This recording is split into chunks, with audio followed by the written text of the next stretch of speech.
Yet in 1833, the United States formed the first regiment of dragoons, and this was the first basically government unit on horseback. And the problem became, after they started this, the dragoons, that they had to have something they could shoot from the top of a horse. And so they used John Hall's system of a breech loader to start making carbines. And the first carbines were made by Simeon North, which is the bulk of those were made by North. But since they hadn't been building carbines or figuring out how carbines work, they were playing around with a lot of different ideas, and one of them was the ramrod bayonet. The problem is it wasn't a very good bayonet. When you ran it out and tried to clean your gun with it, you had to put a fixture on to carry the patch down through it, and the top end was pretty sharp. So it wasn't a whole lot of fun to try and stay around that. But they had a number of different changes. One of the problems was that to open the breech block, you had to push that spur lever to pop it open, which was very effective as far as loading the gun, but it was not very effective because it's hanging on your leg and you're riding along on a horse and it's gouging you out. But it took them a while to figure out a different system. But that came along. And the other thing they had was a tool trap in the buttstock. And you can see the panel that goes over the tool trap. Well, that required a whole lot of extra finishing on the stocks.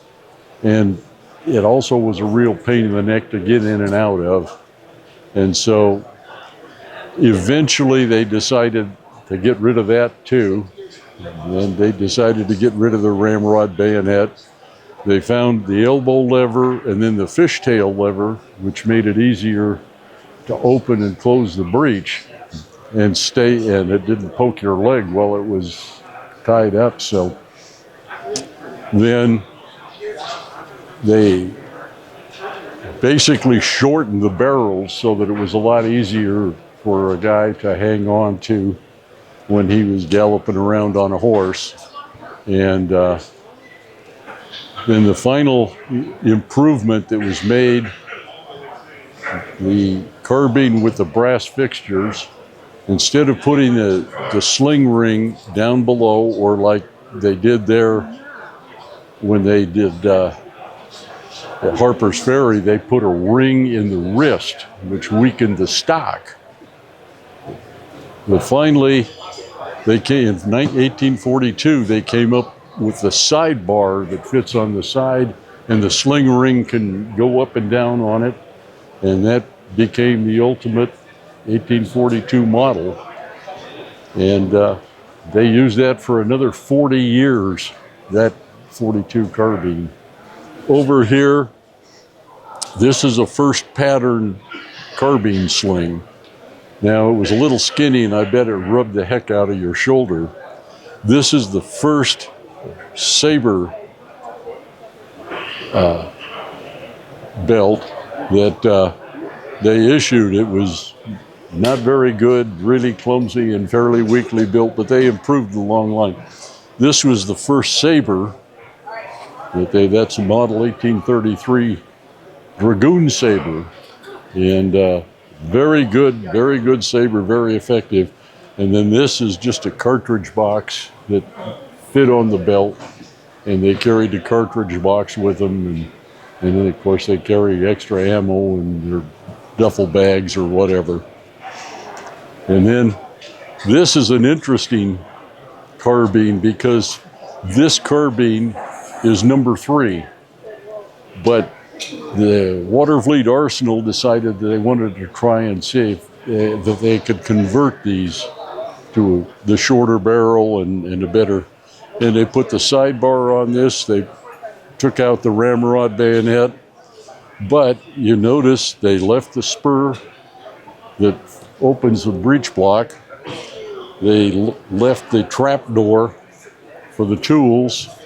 In other words, after they did less than 100 of them, they decided that this really wasn't worthwhile, so we'll stick with the old timers. And then this is just some of the tools that were used with those. The wiper that fit on the ramrod, so you could clean your gun and pierce your fist. And then those are molds, because soldiers in the field couldn't always get regular fixed ammunition, and so they would have to cast their own. And that was a problem. Then of course there's paper cartridges. One is a 52 and the other's a 64, and the caps that they used on the percussion nipples.